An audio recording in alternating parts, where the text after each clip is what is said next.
Let me tell you a little about Lula, the case against him and the case for him.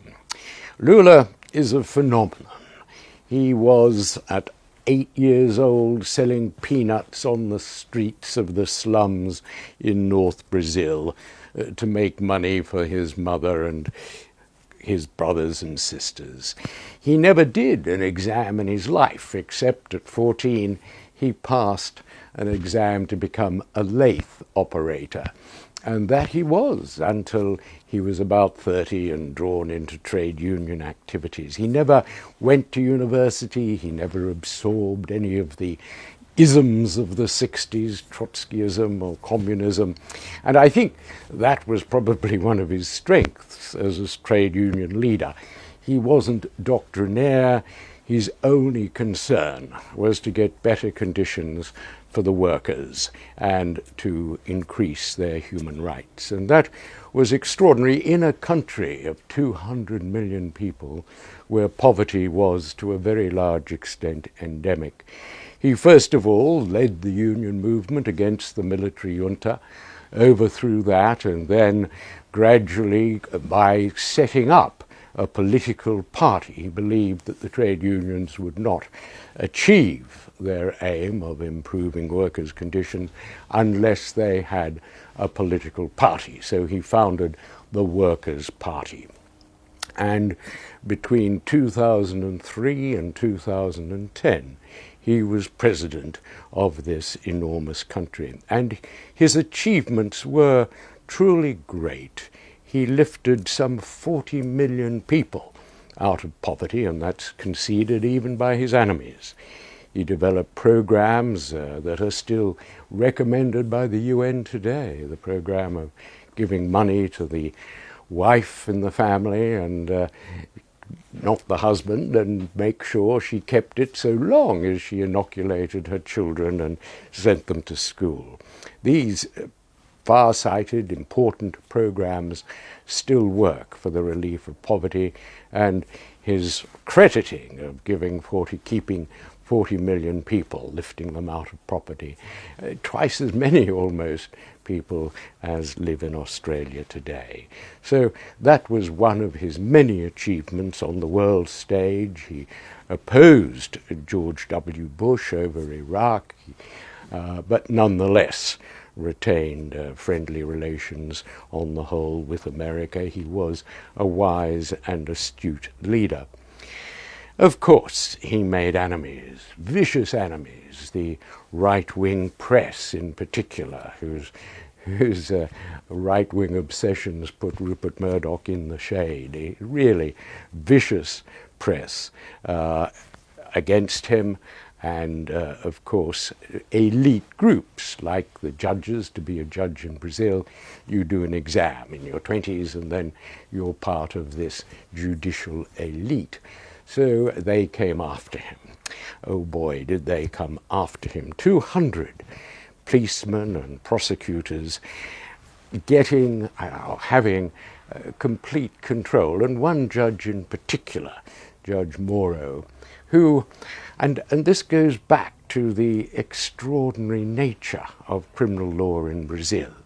It is based on the inquisitorial system devised by the Catholic Church in the 17th century and not affected by any human rights considerations. It was inherited, of course, from Portugal in the 1820s, and of course the system in Portugal has changed dramatically, so it is nothing like the system in modern Portugal. But here is what the judge, the investigating judge who becomes the trial judge, credibly, can do. First of all, once the judge has a case, he's entitled to keep suspects in prison for as long as he likes, until they confess. It's called pre-trial detention. It's a problem in a number of Latin American countries. Human rights bodies are condemning it all the time. But nonetheless, there is no right to bail. Suspects can be held for as long as the investigating judge likes. And of course, they confess. They're held until they confess, until they plea bargain, and their confessions are utterly unreliable because they are confessing in order to get out of prison. Now, that is one thing that this Judge Moro, has done. The other thing, many other things that would be amazing if any judge perpetrated them in Australia or any civilized country today, he can tap the telephones of suspects, and he has tapped Lula's telephone, the telephones of Lula's lawyers, their switchboard, 200 lines. He's tapped the telephones of Lula's children and their spouses. So not only does he tap their telephones, but he releases the transcripts to the press, to the media, to the violently anti-Workers' Party media. And not only does he do that, but he releases the audio tapes so they can be played for the delectation of a media that is avid for scandal. So this he's done on several occasions, notably a telephone conversation that was illegally taped between Lula and Dilma Rousseff, his protege who took over the presidency when he retired at the end of his second term. So this is outrageous by our standards. No judge would be allowed to do that in any civilized country. But he does it in order to demonize Lula. He himself believes, he's actually written about this, that judges should attack judges. They should demonize the politicians that they wish to target. And that is what he's attempted to do with Lula. The most extraordinary events have taken place. I couldn't believe it when I came to Brazil for the first time. There were pictures in magazines devoted to this judge. He was being hailed as the hero of Brazil. He was giving press conferences condemning Lula. He even attended the book launch of a hagiography that had been written about him, and he signed copies and generally disported himself so as to demonize the target of his investigations. Now, that behavior is bad enough when it comes from a prosecutor, but when it comes from a judge who, under this primitive system, inquisitorial system, then when he arrests the suspect, he becomes the trial judge.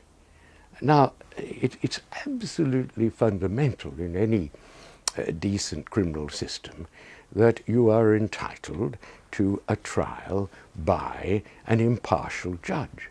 This judge, Moro, is not impartial. He's devoted the last couple of years to attacking Lula, to writing judgments that his telephone can be tapped because he's a suspect and so forth. He's utterly prejudiced, and yet he is now the trial judge.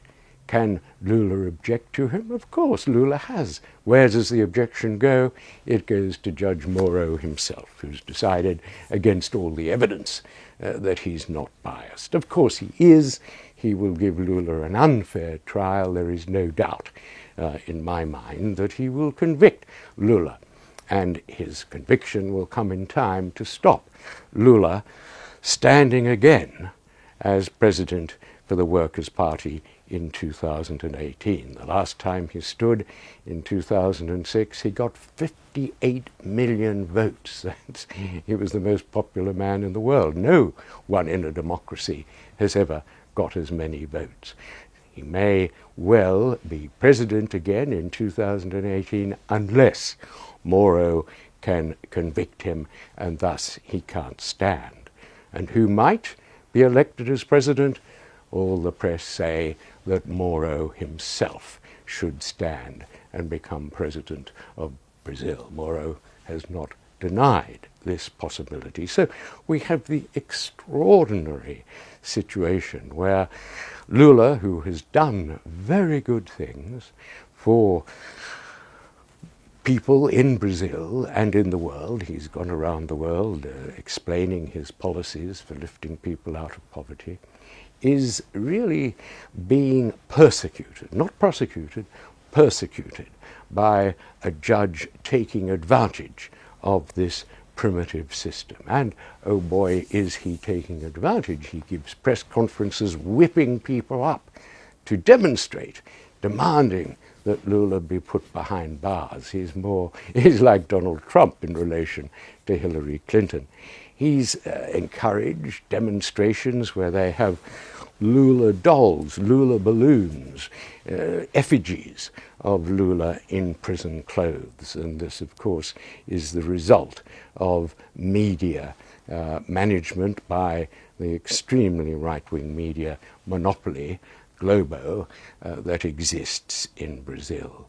So in all situations, it is a case of the most monstrous perversion of the rights of a defendant, the rights of a suspect locked up until they confess, the rights of a suspect not to have one's private conversations distributed for sensationalism in the media, and the right to be tried by an independent and impartial judge, which this particular judge is not. Of course, in order to prosecute political corruption, you have to do so both effectively, and that means you have to do it fairly.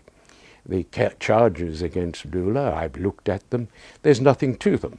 There is nothing in the evidence that suggests that at any time in his presidency, Lula did a favor for anyone who subsequently paid him.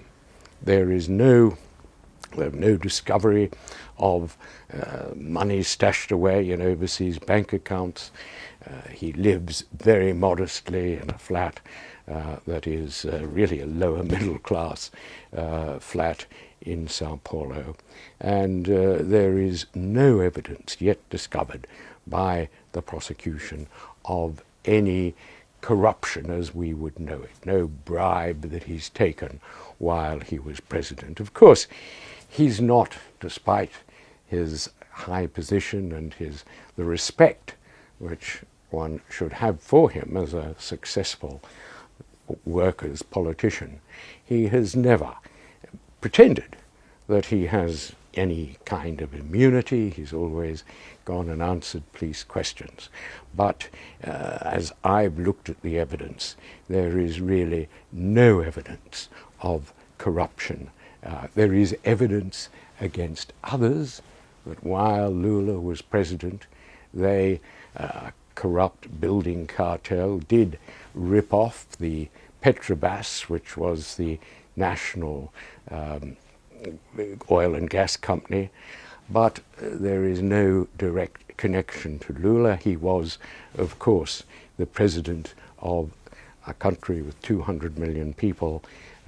The idea that he would have known about this little stain of corruption in a national company is ridiculous, in the absence of any evidence that he did know. There is no evidence that he knew of it or approved of it.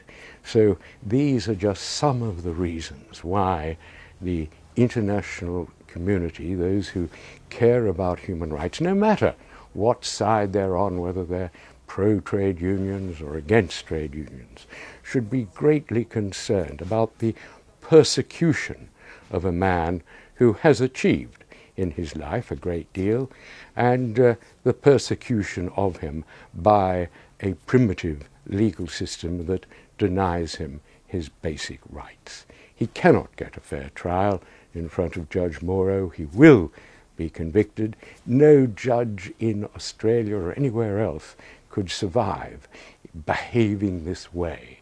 Of course, it's fine for a judge to be a prosecutor. You can sit on ICAC and investigate politicians very closely.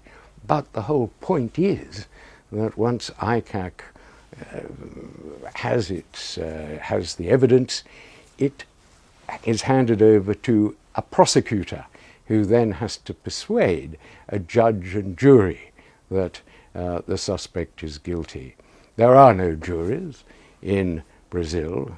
Moro, except in murder cases, Moro will sit without assessors entirely on his own to convict the man whose guilt he has already predetermined. This is a rotten and a wrong system, and no matter whether, as I say, you're for or against trade unions, workers' parties, or the work that Lula did, you cannot, as an honest lawyer, be happy that he has been subjected to this rotten persecutory system which gives him no chance. And for that reason, the demands of those who are concerned with human rights in Brazil are that he get a fair trial, that he will not get at the moment.